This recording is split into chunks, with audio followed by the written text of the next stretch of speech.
Hey everybody, this is Jason from Fuzzlord Effects, and you are listening to the Fuzz Life podcast show. In this episode, I sat down and talked with Ted Dubrawski from Stallman Guitars in Springfield, Oregon, and I got to talk to him about what he does as a luthier, how he got into that and music in general, and also got to pick his brain a bit about being a traveling, touring musician playing bass in a band for 6 years. So, I think this is a really interesting episode, and I appreciate you taking the time to listen to the podcast. Let's get to it.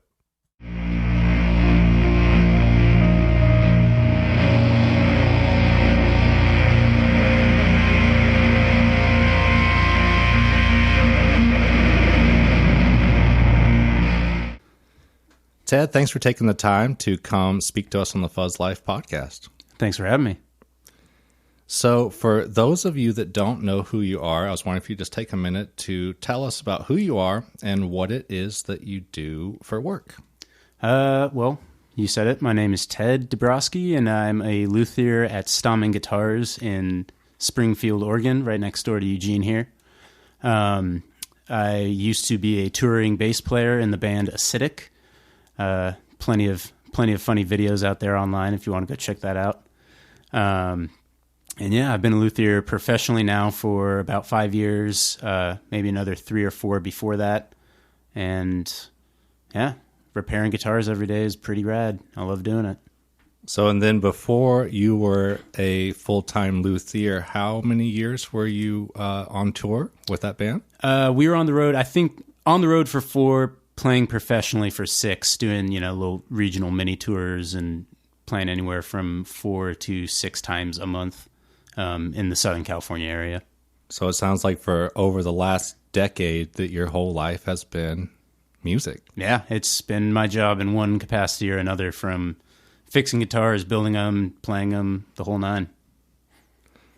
So I was wondering if you would kind of give a background of how you got into all this, because I know myself, like when I was a young kid, I really wanted to grow up and get into either playing music professionally, or I thought becoming a guitar builder would be the coolest thing that you could ever do. And I'm sure there's a lot of folks listening that are kind of curious about how stuff like that goes from a dream to reality. Well, yeah. I mean, I think I was 12 or 13 when I first got an electric bass, and pretty quick after there I played live for the first time, and that's what sunk the teeth in, was playing in front of people. Playing a live show just was it for me. And kind of the idea of touring one day would be cool, right? And so through high school, I played in various bands. Our school wasn't big enough to have a marching band, so we had the 5-piece rock band play football games and basketball games, and we play classic rock covers and whatever. And then played in various projects all through high school. And towards the end of that time was when I got involved with Acidic. And I basically had a year to spend before the lead singer was out of high school. His parents, they wanted to drop out, get the GRE, whatever. His parents were like, no, you have to do this. So I had to find something to fill my time with while still trying to take this band and be professional about it. And so that's where Luthier came into the mix. There was a trade school in Hollywood that I ended up doing a semester at, where I built one electric guitar, kind of learned some basic repair stuff and how to do, a setup. And then that whole time I was touring, I was not just working on my instruments and our band's instruments, but other bands we played with, even getting work from bands in our rehearsal studio, doing mostly setups, pickup swaps, electronic stuff, and minor repair, but nothing too crazy. And yeah. That's how I got started in it anyway. So I bet you were a popular dude with all the bands, keeping all the gear tuned up and running good. Yeah, it was something that got me a lot of friends, that's for sure. Everyone wanted the free setup or the hookup, and depending on how good of a friend you are, you got the best deal, right? Yeah, totally. But yeah, and I just appreciated getting the practice. That's what I really did it for, because you can set up your own bass a bunch of times, but you just keep scrambling the same thing and setting it up. What's going to be wrong with it and you're not getting challenged at all. So working on other people's instruments to other people's preferences is where I really started to build the skill. I think that's something that people overlook sometimes, is like, you have the skill that maybe like, you know, that you could be charging money to do, but then you start helping out your friends, and then that just helps you network, meet people, and like you're saying, gives you a lot of insight on what other people are interested, or like preferences on setups and things like that. Yeah, it's this kind of fine line. So you don't want to, give away your skill by any means. Like, if you've learned to do something and be a professional about it, you should charge money for it, and that's not unreasonable to ask people for that. At the same time, if you're getting into something, the reps help. That's what makes a good luthier a good luthier, is the amount of practice they have doing this thing. Anyone can get the knowledge of how to do a setup online from a book, whatever. But what you're paying for when you go to the guitar shop is how many times this person has done it. And, your first dozen setups are going to be probably not great. Your first 100 maybe getting better. And, it's not till you really start racking up those numbers of setups till you can really dial things in and troubleshoot right, and kind of figure out the ins and outs of certain problems that you find. Something I keep running into with different people that I think are very professional in their craft or like their trade is that they always seem to have this deep respect for what they're doing, of like bands that write songs because they literally love music. It's not because they're like hoping to like get on MTV one day. It's just like, I want to write songs and get better at what I do. And that sounds like you had some experience doing that while you were on tour and like working with all these different people and like you're saying, getting all these reps to where now you can do very consistent and professional setups all day long. So 13 years old. Yeah. First show. What was that like? Oh man. So it was 8th grade, the talent show. It was the 50th anniversary of this middle school or junior high or whatever it was. And so we played just kind of this medley of songs from the past 50 years. And it instantly got me hooked. We weren't even playing full songs. We were just playing a minute or two of each song, and just being up there and seeing all the people and, having the energy go back and forth. Granted, these, were children sitting in seats, and I was a kid up there myself. And so there wasn't a wild mosh pit in front, but you can just feel the excitement of like, wow, these people are playing instruments, and you kind of don't know what to feel, but you can tell that there's something that's like, this is inherently cool to like play music. And that just was, that was what started the idea of like, maybe I want to tour one day. Maybe I want to be a musician. Maybe I want to work in this industry to one degree or another. And that was long before Luthier ever came into it at all. Okay, so yeah, you got into music. You played this first show, and then it sounds like you just kept playing music after that. So, but your original idea was that you were going to be a full-time musician. Yeah, absolutely. Yeah, I was like, I want to play bass. I want to be a professional bass player. I want, any way, shape, or form. Let's get there. So a couple years later, you are playing in this band called Acidic that people can check out on YouTube. Yep. I was just checking out a bunch of videos earlier, and I think for everybody listening, I don't know if everyone's aware that you have been working on some of my guitars lately. So some of the Les Pauls that we've seen and some of the Fuzzlord demo videos and stuff have recently been gone through and worked on and set up by you, and I have been very happy. And just my 79 Les Paul is like plays. It's like running. If it was a muscle car, it's like finally tuned up right now and ready for the drag race kind of thing. Yeah, that's something we really try to focus on. You brought that in for like fret level and dressing, and what we try to do to like set ourselves apart is we have this neck jig in the shop that simulates string tension. It's something that a lot of luthiers are adapting, and it basically it helps avoid any unforeseen issues, because traditionally you couldn't simulate this string tension, so you're leveling the frets and then all of a sudden putting all this force on it, and who knows what the neck's going to do. But this neck jig basically helps avoid any of those unforeseen issues, and it helps us do our job and helps you guys be happy customers, which we appreciate. And that's something that I think a lot of people maybe don't know is like, for one, how cool it is to take your guitar to a professional luthier and get it set up just the way you want to have it play. I think when we're younger or maybe like newer to guitars and stuff, or haven't had a setup before or had like custom work done, we kind of just think that like we get a guitar that maybe doesn't play the way we want it to, and we chalk it up to, well, maybe it's because I got the Epiphone, not the Gibson.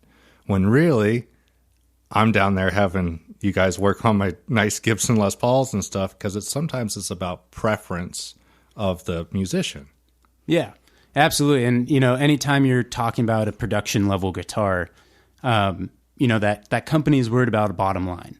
So they're trying to get these things out as fast as possible. Maybe there's rarely ever a major issue with a guitar coming out of a factory, but maybe they're not finely tuned like you were talking about.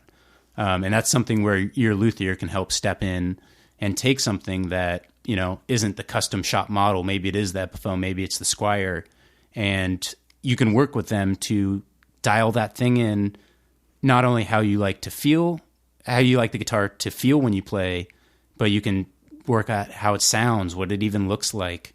Mm-hmm. There's endless possibilities out there, and you don't need the top of the line.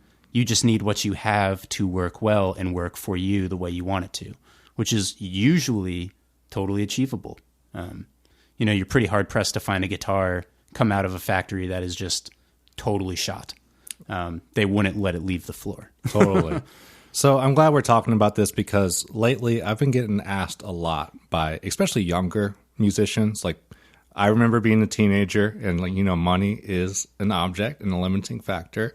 So again, just to clarify, what do you think about the more affordable guitars out there, like Epiphones, Squier guitars, like the Stratocaster and Telecaster and things like that? Because I think there's a lot of people out there that want to get into music, but they kind of feel like, oh no, do I need to get $1,000 instrument or things like that to get into it? And you being someone that's a professional luthier that sees guitars all day long, how do you feel about that? Or like, what should those people maybe know? I mean, I think that you should stay within your means. Like, there's no need to stretch and put, the $10,000 a gear on your credit card or whatever. Like, if you can't afford it, it's probably not worth it, because you can take something that you can afford and make it playable.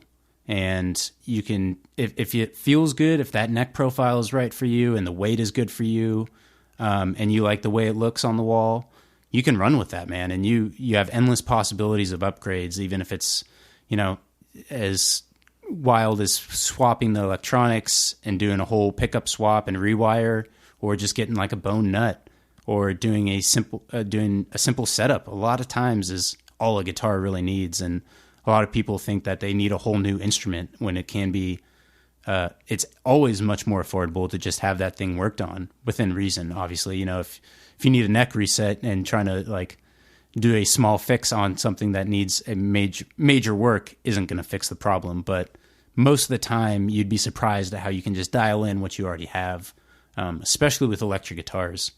There's a lot of things you can do to make them play right.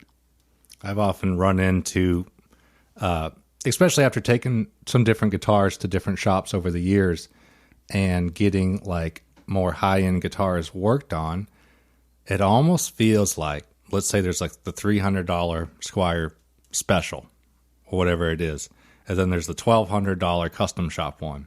It almost seems like if you took the $300 sale guitar and got it set up by one of your local luthiers, or brought it down to Stallman Guitars over in Springfield where you're working at, that they would have a nicer, as good or a nicer guitar. Well, yeah, and at the end of the day, you'd probably be happier taking that $300 guitar and maybe putting, $100 worth of hardware and another $200 in labor, so you paid what you paid for that guitar, still half of that custom shop on the wall. Yeah, you're going to be a lot happier with that guitar that has a bit of you in it at that point, right? The bass I toured with, I toured with a jazz bass, right? And I took the series parallel mod, which is a very common mod. I love doing it to jazz basses.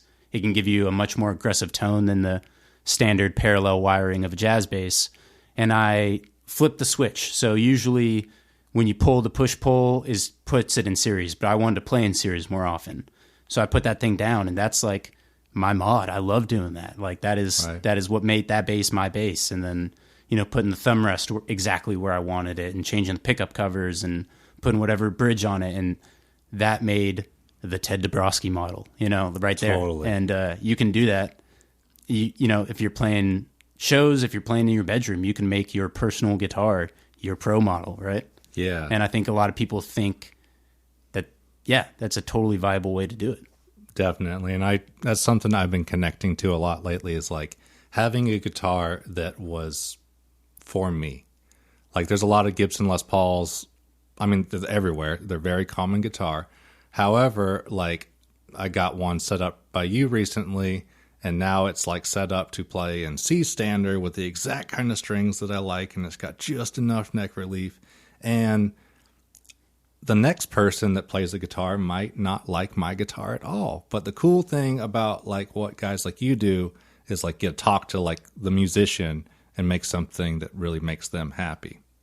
Absolutely. And you think about like some of the most iconic guitars of all time are guitars that the player did something unique and different, and usually it's aesthetics, and that matters a lot, as Nate will tell you from the shop at Stallman. Yeah. He's all about like aesthetics do matter.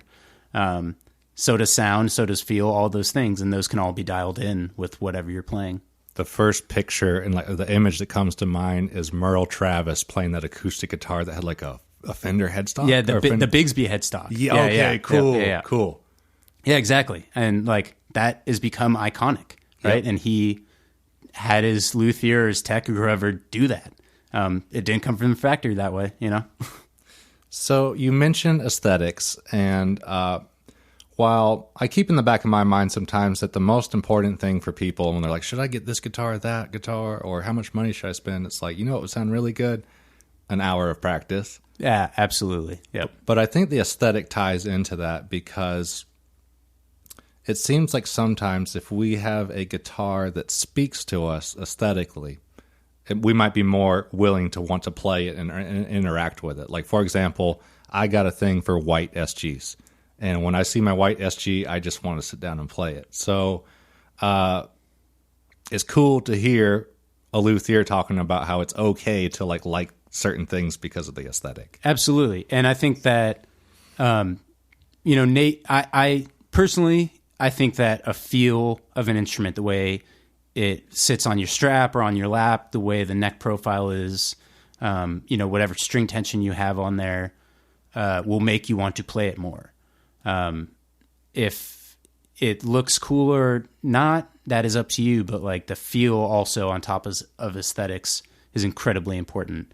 If you have a guitar on the wall that looks really cool, but is set up terribly, you're not going to pick it up. You're not going to play it. You're not going to like playing it. If you have a guitar that maybe doesn't look great, but plays amazingly, you're going to pick that one up every day of the week, whether it'll become a subconscious thing almost, So Totally agree with that. And so for anybody out there that's listening that just wants a white Stratocaster because it's white, then that's badass. Yeah, and exactly. I hope they get one and play it all the time. So we keep talking about different guitar and bass things, like you're saying the mod that you were doing on your bass while you were on tour with Acidic. And just a few minutes ago, while we're setting up for the podcast, we were talking about passive versus active pickups. And I get asked about this a lot with bass players because it's almost like active pickups is a 4-letter word in the gear community. And really, I don't think there's anything wrong with anything. Like if you want to play a Boss DS1 and you get a good sound out of it and you're happy and playing music, high five. I'm all for it. If you want to, get some high-end boutique handmade pedal, that's awesome too, as long as we're like happy and playing music and getting back to what the whole goal was. But we were talking about passive versus active pickups on bass guitars specifically, and it sounds like you had quite a bit of experience with them. Yeah, in a way, it hurts a little bit to admit this, but especially if you're playing drop tunings, if you're playing 5 strings, active is going to sound better. You're going to get, they will be able to catch those frequencies better. You'll get a better overall sound. When you try to down tune passive pickups, they might not catch all those frequencies, and it might muddy up your tone a lot. I love, and I'm saying this, like I said, I love passive pickups. I prefer them.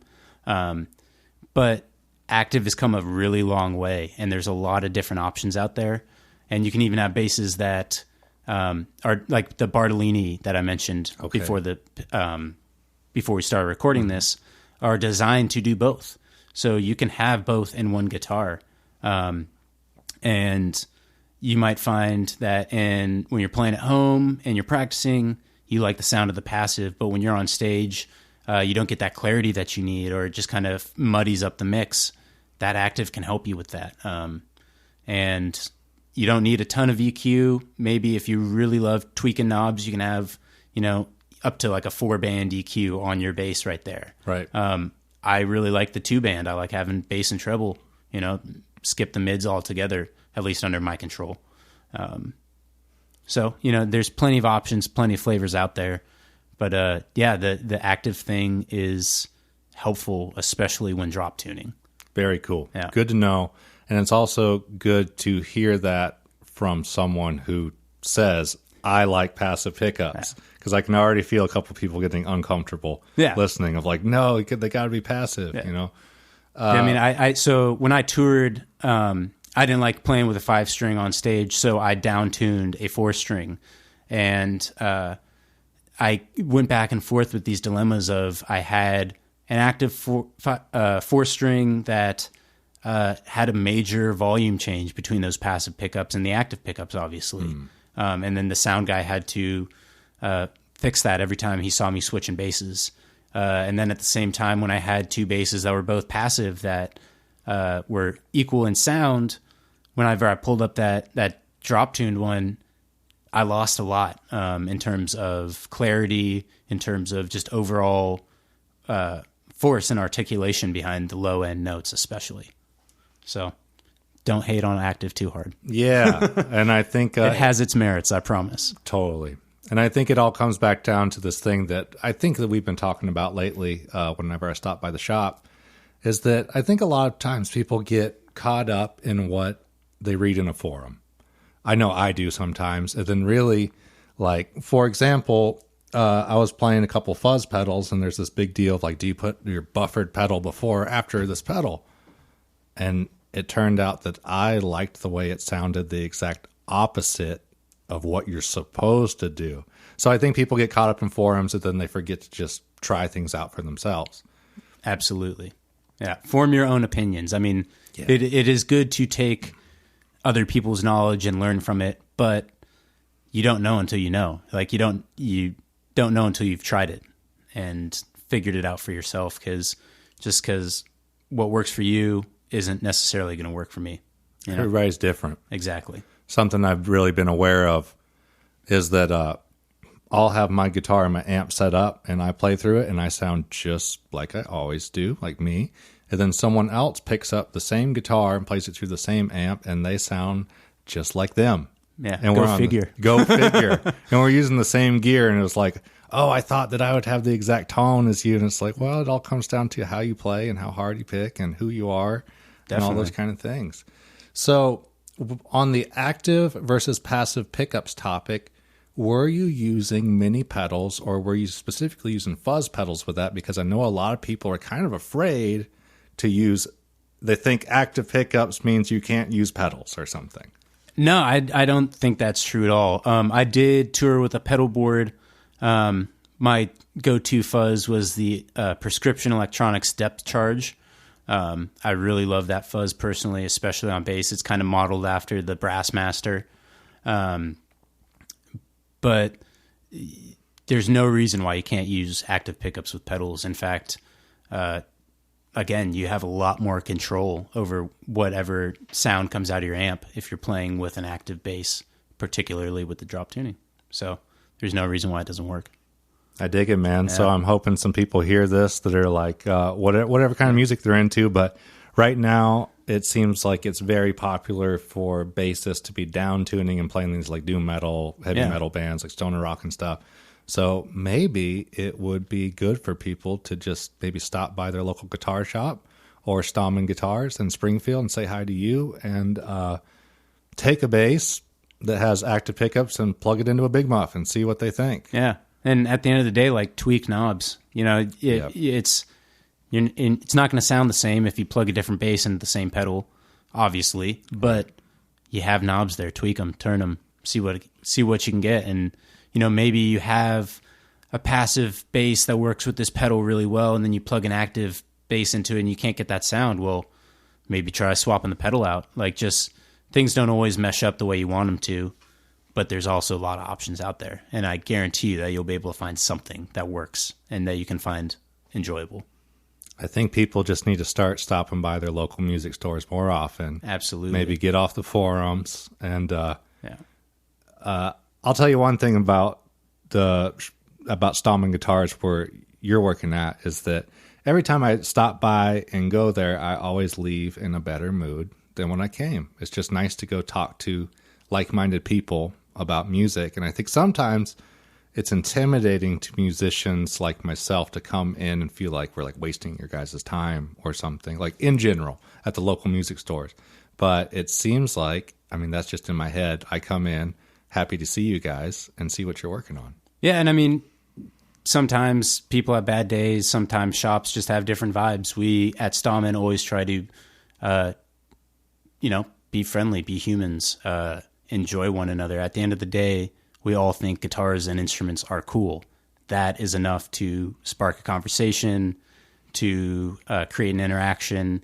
And maybe, you play doom metal, maybe I play, the pop rock that I toured with. And it doesn't matter because at the end of the day, we're still playing guitars and we're still into gear. And maybe some idea that is totally common in one style of music is totally uncommon in this other style. So you can learn something from one another. You can trade ideas.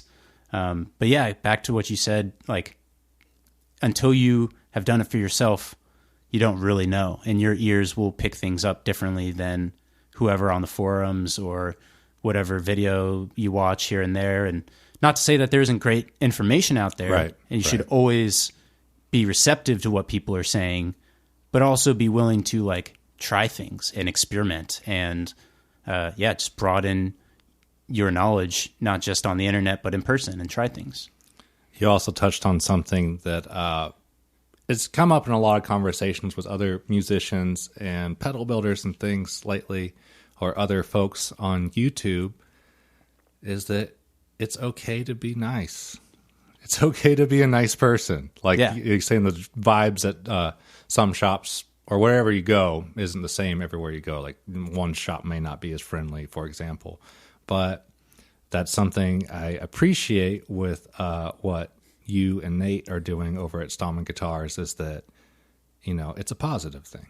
Yeah. I mean, again, at the end of the day, we have something in common, and that should be enough to at least have some level of respect for whoever's walking the door, whether, they are the same as us or completely different. I mean, take me and Nate. We are two very different people. We happen to have a bunch of stuff in common, but we're two very different people at the end of the day, into very different things. We just happen to love guitars. We love working on them. We also love bicycles, so that helps.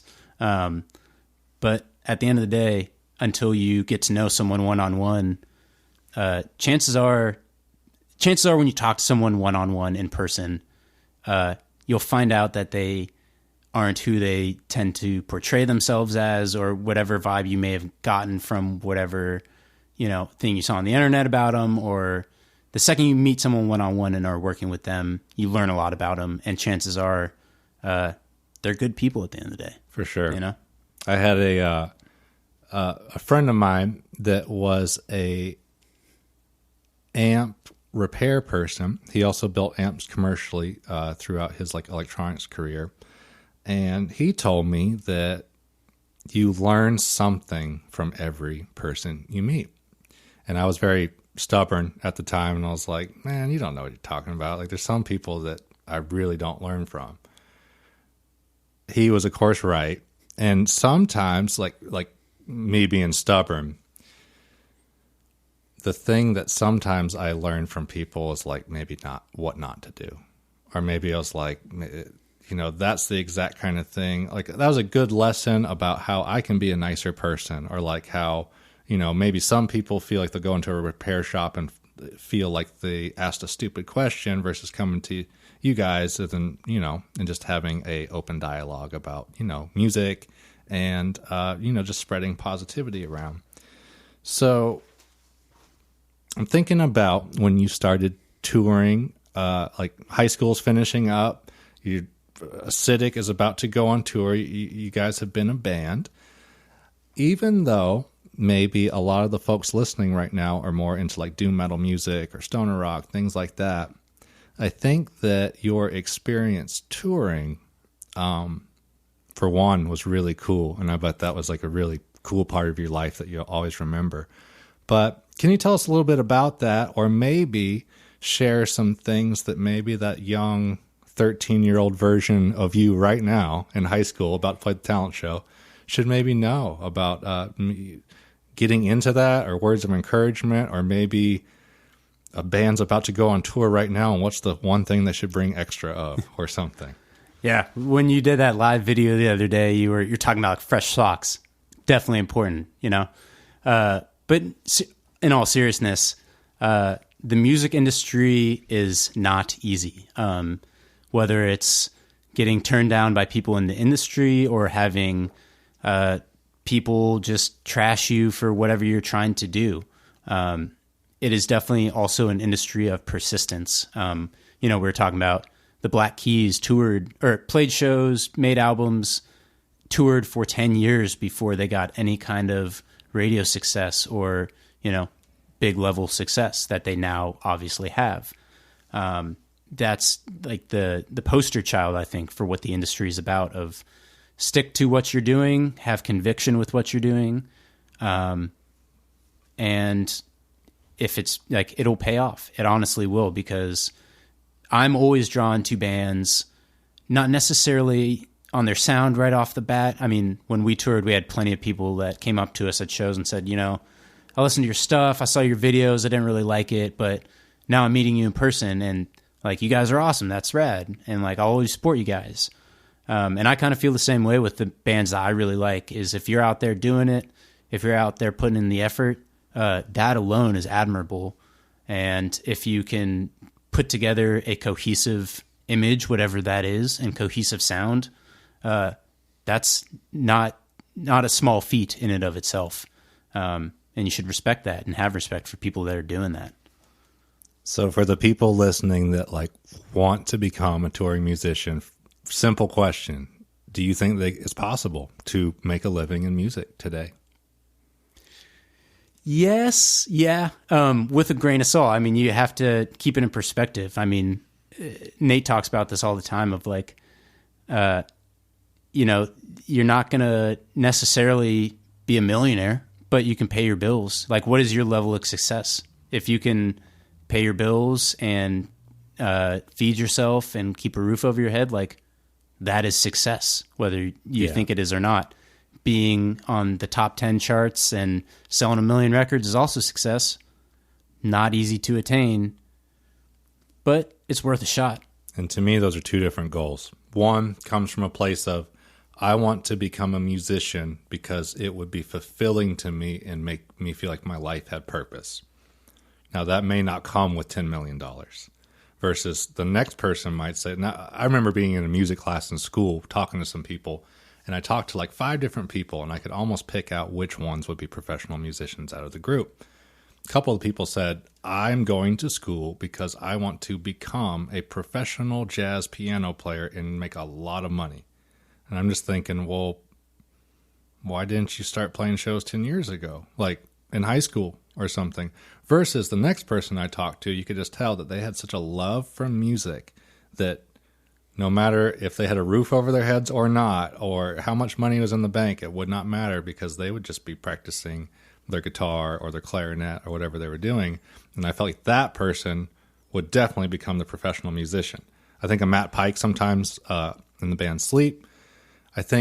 I wonder if he had the thought when he was 13 years old of, I'm going to grow up. There's my Matt Pike voice. I'm going to grow up and make $10 million.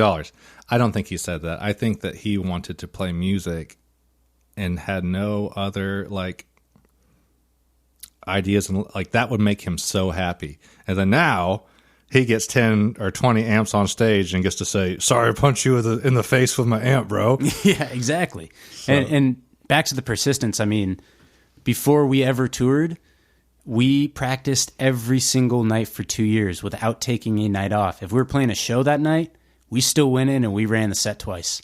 You know, like there was a lot of hours put in previous to any kind of touring. You know, before making an album, we had those songs wired. Like there's a lot of sweat equity that you have to put into something if you want to be successful in it, whether it's being in a band, whether it's building guitars, whether it's, you know, being a used car salesman. Like you have to put in the time, you have to put in the effort. And anything that comes easy usually isn't worth it. And totally not agree. A lot of shit comes easy. Yeah, totally. You know? Totally agree, man. And it's like, I truly believe that anyone can like reach their dreams, but I think part of it is on us to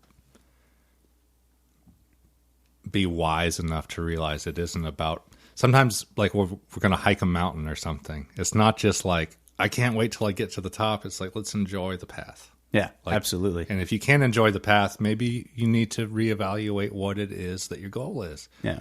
So, well, and the other thing with that is that the summit isn't what it is, what you think it's going to be. Never. You know, you can't predict what your ultimate level of success is because it's probably not going to be that.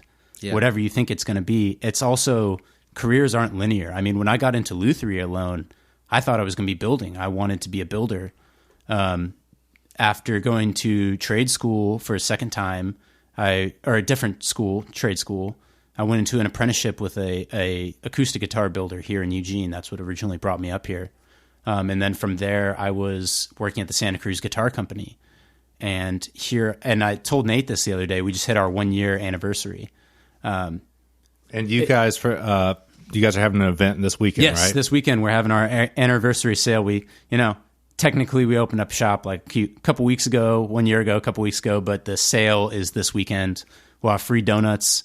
We'll be there 12 to 6 on Saturday, 12 to 4 on Sunday. Everything is on sale to one degree or another. Very cool. But if nothing else, just come out and make some noise and hang out. I will be there. Cool. See you there. What were you saying? Sorry. But yeah, if I was telling Nate, like, when I first started in Luthier, I would have never guessed that I was working in a repair shop on Main Street.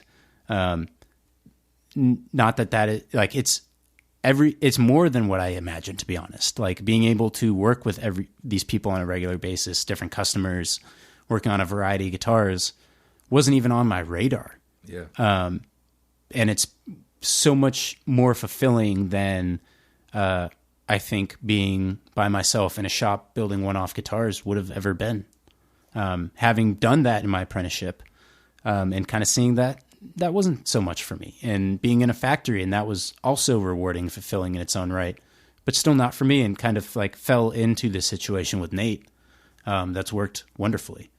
Nate Wood is the owner of Stomping Guitars, by the way. I keep saying Nate's name. I'm sure you'll have him on this podcast soon, right? I wanted to get him on here soon. I'm surprised I made it on before him. I think I just accepted the offer quicker. He has a lot more to deal with shop than I do. So definitely. He's very busy. And gonna have Nate on here soon. He's the owner of Stomping Guitars over in Springfield. And when I saw you guys open a year ago, I was just so happy to see similar age dudes like pursuing their dream. Like, I think a lot of people will be very afraid or hesitant to like start a pedal company, start building guitars, start doing repairs and things like that, whatever it is, or start a professional, like try to tour or become a potter or a tattooer or an artist. I mean, it's all the same to me.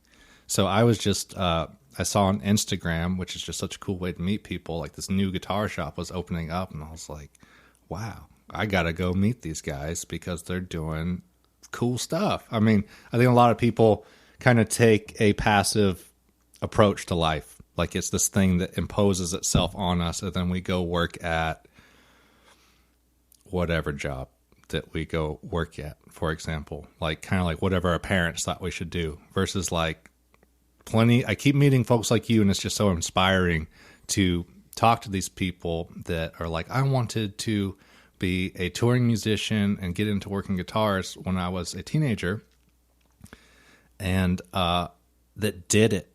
I think there's this like fear that a lot of people have now about becoming who they want to be. Yeah. And back to the point of like, Instagram's a cool place to meet people. I met Nate through Instagram. So that's how we originally connected. But yeah, you're 100% right. At the end of the day, the factory job, the warehouse job, I was working a warehouse job, 2 years ago to fill, in between opening up the shop and my last job in Guitar World. Those jobs will be there. You can come back to those, but if you don't put an effort down and you don't try, it's never going to happen. And, I don't want to be the what if guy when I'm older. Thank you. That was something that I had to get over too when starting this shop with Nate. Was like, before opening the shop, I took a break from guitars altogether. I was playing a little bit, not a lot. Wasn't doing any guitar work per se, and was working at a factory, and the job paid really well, and there was great benefits, and I was really comfortable.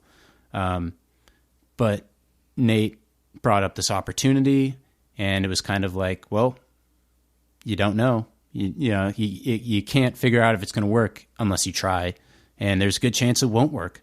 But I'd rather be the 70-year-old dude that said, I tried and it didn't work out, or than the guy that said, oh, I wish I had tried that thing, And I am so upset. Like, I feel bad for people that say that.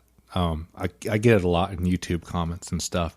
My background is like, I went to school for electrical engineering, and a lot of people that I knew were like, dude, you're crazy. Like, go get a job at Boeing. And I was just thinking, like, I would be so unfulfilled. I at least want to try what I wanted to do.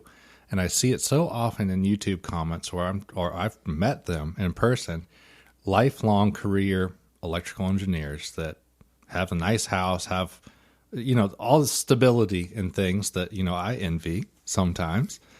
And they always say the same thing.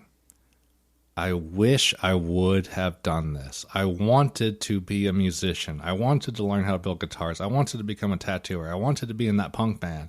And everybody was too afraid to try. I've never met the person's like, I tried and I regret trying. Yeah, right. Right? And I think it's important what you just said also of like that factory job or whatever that normal job is, it'll be there next week. It'll be there in a year. It'll be there in 2 years. Yeah. And another thing too is that like there's not a correct time to do things. Like when you grow up, you're told that you have to go to high school, then go to college, and there's this plan A, B, C, and D, and like I knew early on that would never work for me. The traditional route. Yeah. But also, if you're in the middle of that traditional route, there's no reason why you can't try these things. Being locked into doing one thing, there's no reason why you can't go and test your passion. It just takes a little bit of risk taking. Weigh your pros and cons, obviously. But there's no reason why you can't make it work. It just means you have to put in the work. You got to put in the work. And I believe that pretty much everyone out there has the time in the day to learn how to play guitar, learn how to draw, do all these things. You're going to have to stop playing Fortnite. Exactly. The sacrifice is what no one talks about. Like, all right. The thing about touring was there was no room for normalcy. I mean, like I was telling you, my last year tour, we spent less than 70 days at home all year. That doesn't lead to a lot of like really tight friendships with people at home. And, people go on with their lives and do other things. And every one of us got dumped on the road at one point. I bet that was difficult. And like you sacrifice a lot to do those things. But at the end of the day, if the reward isn't fulfilling enough, then maybe you shouldn't be doing it in the first place. If you're worried more about what you're sacrificing versus what you're getting out of it, then you're never going to make it. And there's nothing wrong with doing something and figuring out that it wasn't for you. Absolutely. Me with touring. There you go. I like I said, I had this bug at 13. I wanted to do this thing. I did this thing. It was great. I would never trade any of the time that I spent there for anything. But I also realized that like long term, that wasn't going to work for me, and that was okay. It took some convincing of even myself to realize, because for a while when I was on tour, it was like, oh man, like so many people would like give their life to be in my position, but that's no way to go through life either, is to, be doing it for the theoretical person that you don't even know that you made up in your head, right, that would, kill to be in your spot. Yep. Like if they would kill to be in your spot, they'll make it happen. Mm-hmm. Don't be doing something for someone else. Do it for you. So I think that's important I really hope somebody hears that and gets something out of it. It's like, even if you did work for something specific, whether, you're touring on the road with a band, or like, let's say you're a lawyer, you work for this big thing that you thought was going to be the golden ticket for you to happiness. And then it's okay to realize that maybe it wasn't for you, because maybe that's just what it took to get into the next thing that you are happy with, like you working as a professional luthier now. Yeah, and it helps me. I constantly take things I've learned from the road, whether it's from techs, whether it's from other musicians, and parlay that into working with customers, whether it's an idea that maybe they haven't thought of, or maybe they are telling me something that I learned on the road, whether it's about their playing style or their preferences, and I draw back to that information all the time. And also like sleeping in my own bed, I'm pretty thankful for every night. I bet that changes everything. Yeah. So having a shower every night's pretty cool. Way cool. That's pretty rock star, if you ask me, man. Yeah. My first tour, I brought one pair of pants that I played every show in just to see if I could do it. It was 2 weeks. And it was gross. They were cardboard. They stood on their own at the end. Yeah, and then I learned I'd never do that again. I brought, a couple pairs of pants and found a washer where I could and get things cleaned. So it was a joke. This band, this like doom metal band, played in town a couple months ago, and I went to the show and I brought them a pedal and like a couple other like cool like Fuzzlord things to give them. And I was like, yeah, as a joke, guys, I almost picked you up a pack of socks. And it was like, haha, where's the socks? Yeah. I was like, oh, you guys really want those socks, don't you? Man, the coolest things that people ever brought us were like a casserole of food, because we're tired of eating Subway every day. Like that meant way more than someone like giving us hundreds of dollars right then and there and buying merch. Like if I had a home cooked meal, like that is cool. Like if I had enough gas in the tank to give me the next show and a home cooked meal, that's where it's at. So if we want to get in good and meet the bands that are coming through, sounds like bring them some socks and some healthy food. Healthy food. Because you can get plenty of Oreos and chocolate bars at every gas station you stop at, but getting like anything fresh is tough, depending on where you are in the world.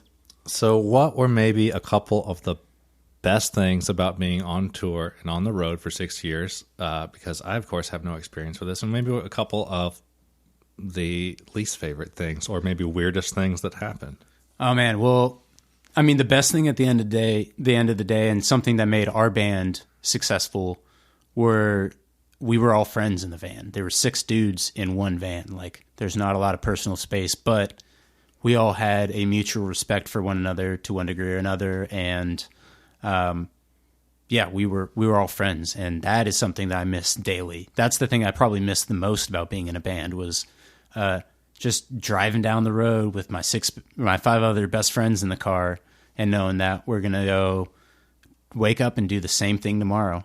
That was cool to just be able to be around your friends all the time. Some of the things that they don't talk about is like loading out in snow.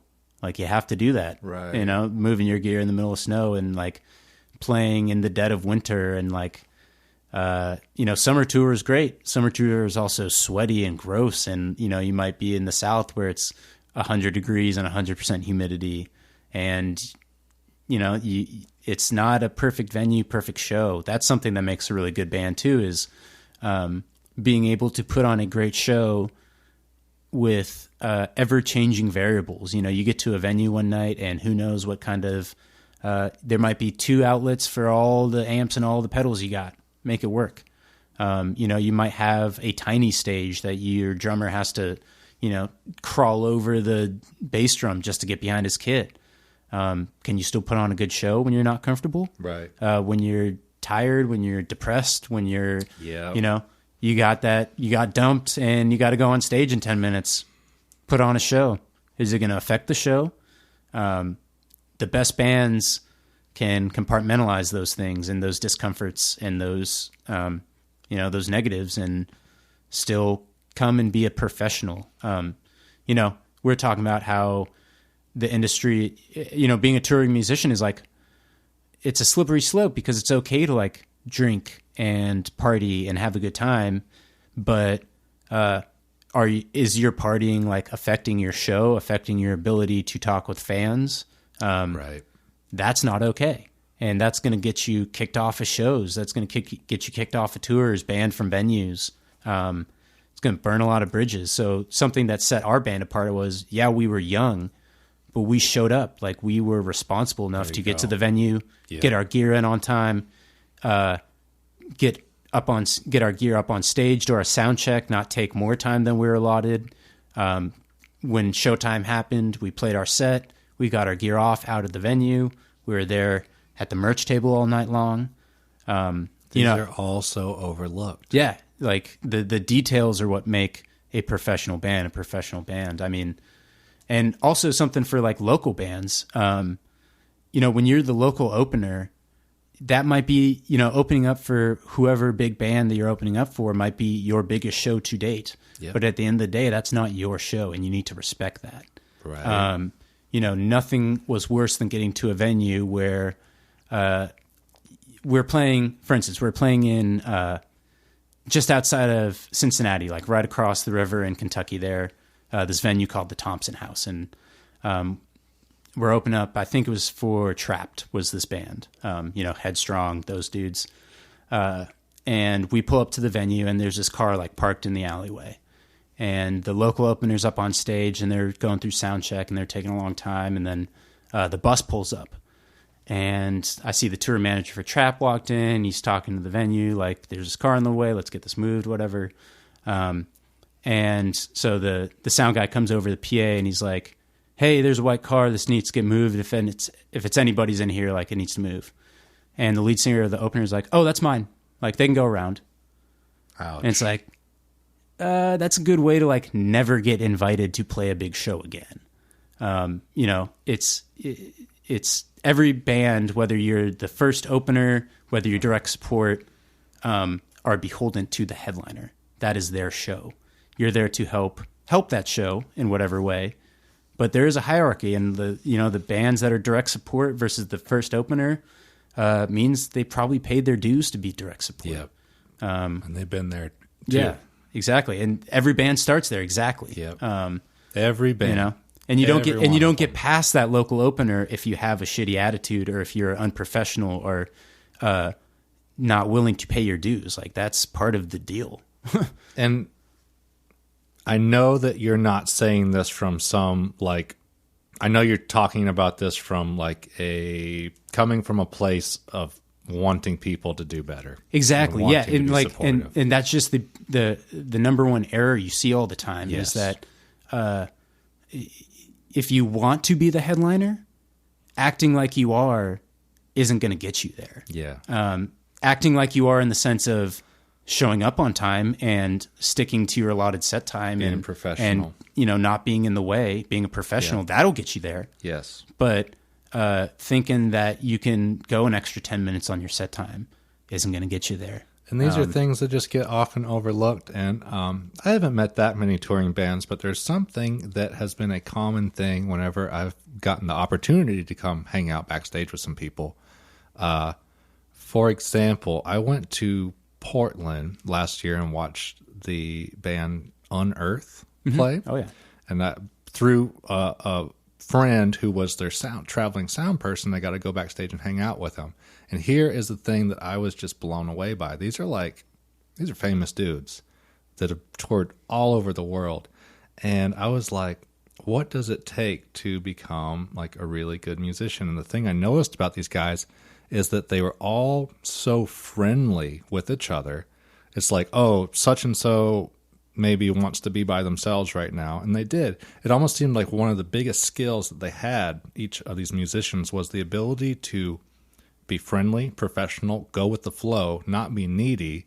And when the show was supposed to start at 8, they were ready at 10 minutes till 8. Exactly. Yeah, it's having the mutual respect for all the bands. There's plenty of times where, the local bands were super awesome. And when we came back through that town, we told the venue, hey, we had these guys last time, let's get them on. And that's how you get it. And I guarantee you that band at that show didn't get asked to play with Trapped again. For sure.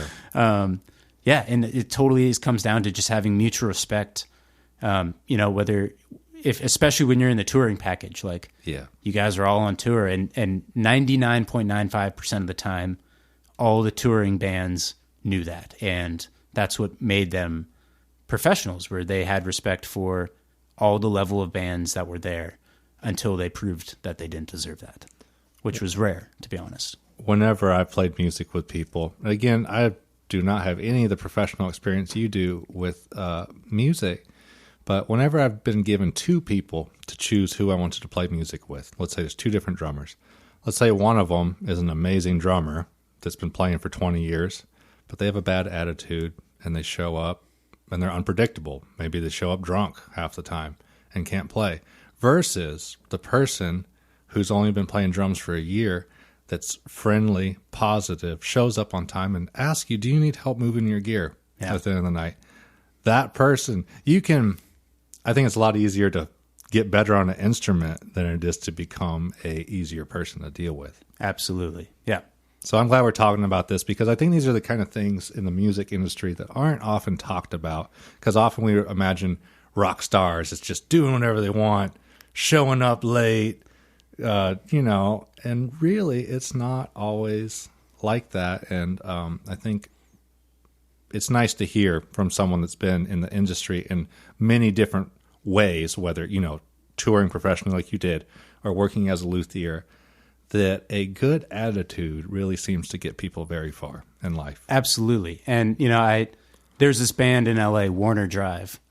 They were our big brothers. They taught us how to tour. And they had this mentality of this isn't sports. There's it's not a competition.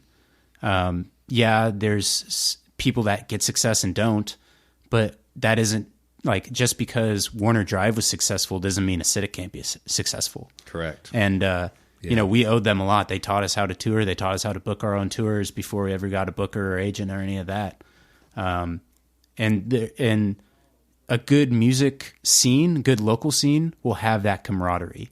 The second that band A is talking shit about band B, or, cutting the other bands down or trying to go behind people's backs, that's not good for either of the bands, but it's definitely not good for the scene. And without the scene, you got nothing. So support other bands, respect the fact that getting up on stage and, doing anything artistic, is very vulnerable, and you should respect that at its core, whether or not, you love that genre of art, whatever that be. Getting up on stage is not easy. We were just talking about this before we started recording, and I think it's a good time to touch on it. It's really difficult to put yourself out there artistically, whether you're doing art, music, poetry, every bit of it. I mean, going to an open mic, talk about a traumatic, that takes guts. So when someone goes up and they sing their song, whether you like that genre of music or not, I think, you should be the kind of person that respects that they did something to hopefully make you happy. That's what most of it is. So what do you got to say to anyone listening that they want to go to that open mic, or they want to go play that first show, but they want to make that YouTube video or put this Instagram video up, but they're afraid about all of the negative feedback that the anonymous user from YouTube has to say about, like, for example, the YouTube video you were in, or like, I get ripped on weekly on the YouTube channel. So people are afraid sometimes to be artistic now. What do you think about that? I think it's something that you're going to deal with no matter what you're doing creatively. There will always be the quote unquote haters, right? Yep. That is fact. But 9 times out of 10, they will never have the guts to do what you are trying to do creatively. Yep. And in terms of getting on stage that open mic night, no matter how bad you think it's going, you'll get off that stage and you'll still be walking and you'll still be fine, and they're the cool person. Yeah, exactly. At the end of the day, like, I think that most people will think it's more admirable to be getting up there and trying and putting in your effort, even if it's horrible, than the guy at the back of the bar who's drunk and angry and, booing or criticizing and stuff. Talking during the set or whatever. We've all seen it. Yeah. Everyone, and whether it's a show or at the guitar shop or at the tattoo shop or, the poetry slam or sports, all the same kind of thing. Well, yeah, and something Nate and I do at the shop, like, we'll get guitars and we'll just be like, oh my gosh, like, so many things bother me about this guitar. And, I'll be sitting there bitching about something and Nate will stop, be like, hey, what's your favorite part about that guitar? Mm-hmm. And like finding something in whatever it is. If you really try and you really pick at it, you'll find something that you can appreciate about any kind of art. Whether or not it's your favorite style of genre or whatever, whether or not you want to buy that piece and put it up on your wall or not, you could pick something out that you enjoy about it or you appreciate or you respect about it, whether or not it is tailor-made for you or not. So I hope more people out there get it in them that, it's okay to say something nice to people, or like tell them good job playing that song, or like good job having the guts to get up there and do that. I'm just happy to see folks like yourself and like Nate and other people I meet and talk to, that it's guys like you that keeps me going. You know what I mean? Like, knowing that there's other people out there that are doing the same thing in life of like, I wanted to be this. And they're like, well, let's try. Yeah. We were just talking a little bit about, people get hung up in the details of like, I want to be a professional musician, I want to be a luthier, and then they never try. It reminded me of this book I read a while back. It's called The Alchemist. And one of the major scenes of the book, this person who had spent their whole life studying books, researching, and they went on this big like journey to meet this person who was the alchemist, and they wanted to ask, how do I make gold? And the only thing that the main character of the book says was, well, have you tried? Like, have you tried to go tour? And the answer was no. And that ended with, go try. Yeah. So I think that's something that fear is like stopping a lot of people from doing. So again, that's really what I find inspiring about folks like you and what you're doing with your life, is that a lot of us are too afraid to try. So it's very inspiring to see someone who has, and that is working out for. It looks like you're happy to see that you're working professionally in the music industry. Trying to, it's like I said, it's not easy, but you can, if you keep your goals in perspective, you can be content with what you make out of it. If you put in the effort, there will be some reward at the end. It may not be the reward you initially thought, right? But if you're doing something you're passionate about, there's a good chance that you will find comfort in it, if nothing else. So it sounds like the real goal is to figure out what we're happy doing. Yeah. And stick with it. I think it's really cool that you had the insight, or like you were self-aware enough with who you are to be able to say, you know what, it's okay that I stopped touring. Yeah. And frankly, that it took me a while to get there. It was the hardest decision I've ever made with my life, was to stop touring. And there was plenty of time where I regretted it. And when, things weren't going my way, I constantly thought like, I blew it. That was my shot. What am I doing? Right. But things will work out as long as you keep putting the effort in it. And just because something doesn't work out, and if you give up right there, it's never going to happen. But if something doesn't work out and you keep plugging away and you keep pushing and putting effort into it, you'll flow into something that will work. Totally even agree. if it's not exactly what you pictured to be. Totally agree. Or even if it's nothing you could have pictured, like me working at this repair shop. Yeah. So I'm hoping that folks are going to check out some of the old videos that you're playing in. I was just checking out some earlier, and it's really cool because you're a really humble dude, and I've talked to you quite a few times, and I knew that you played professionally, but I just looked up and I was like, damn, I didn't know you were in like music videos that had like 1 million views on them. Yeah, I mean, they're all out there. I'm a fan of some of the live videos personally. Okay. But we did a lot of music videos, and some of them are real goofy and weird, and some of them are pretty cool, and everything in between, man. Well, I'm hoping that after listening to this, people can look those up, Acidic, check them out on YouTube or something, and then you are the bass dude. Yeah, original.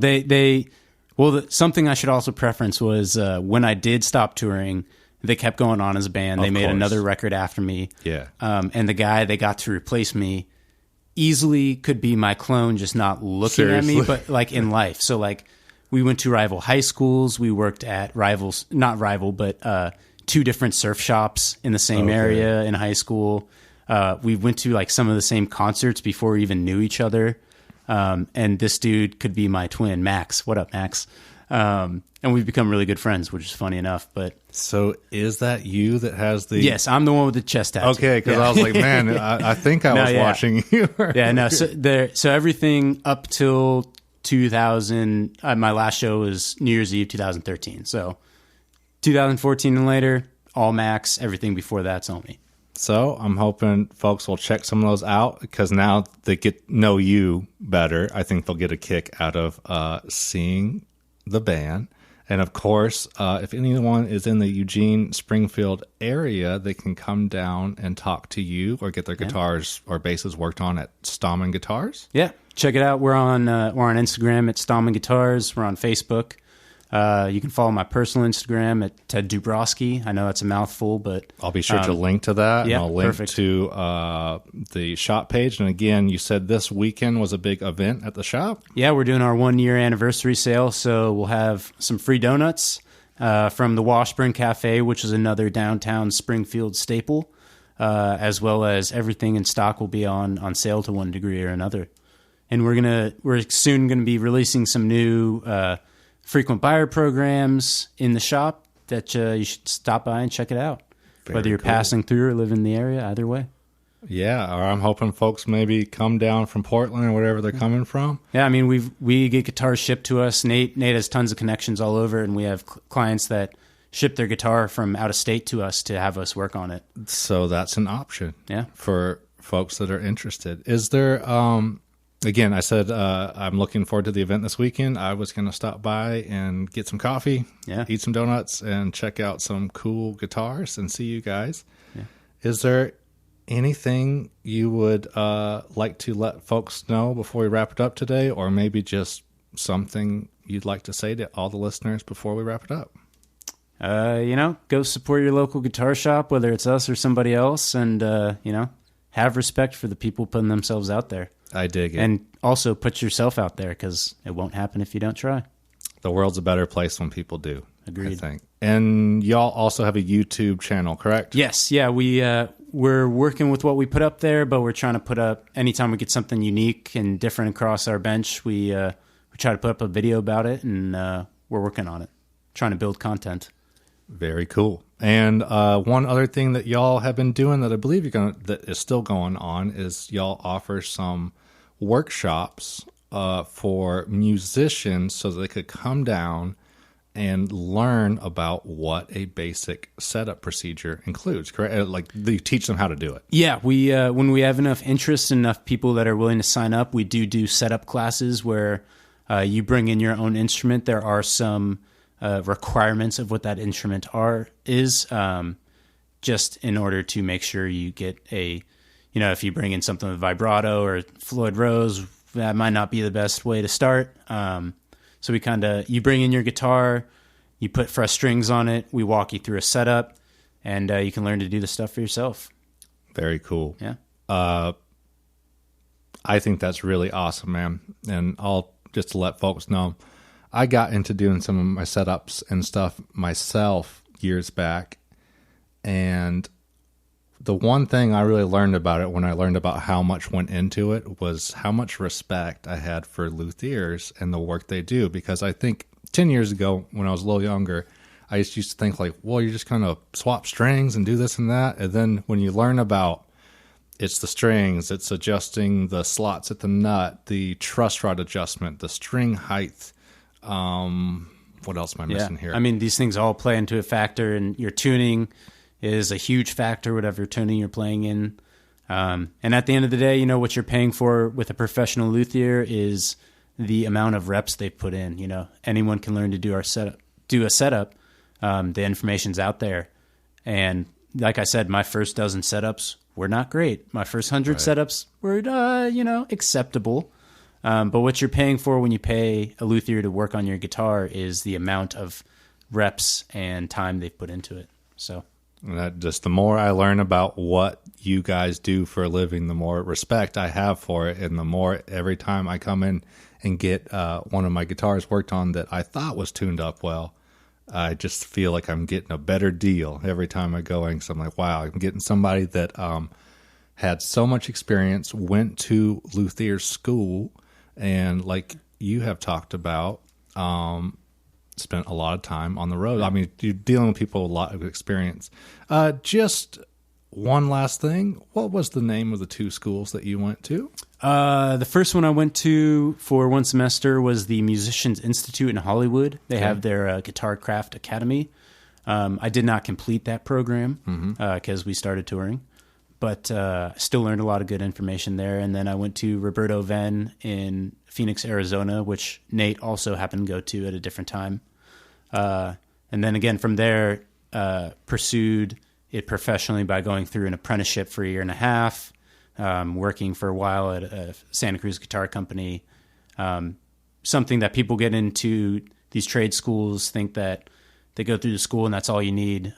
It's a really, really great place to start, but there's a lot more to learn, and there's a lot more ways to enhance your skill afterwards.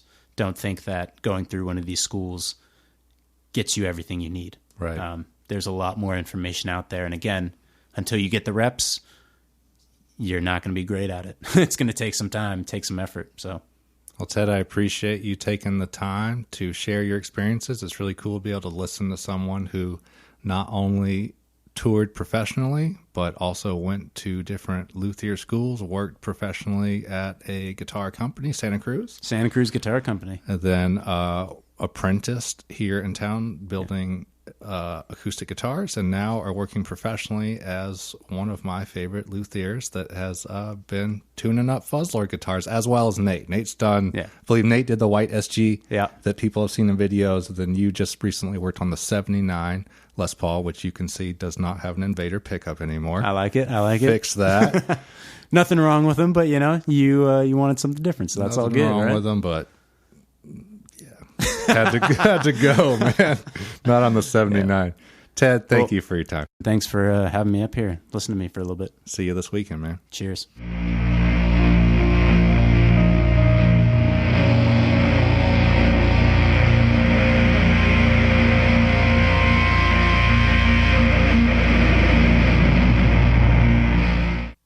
All right, everybody. Thank you for listening to this episode of the Fuzz Life Podcast.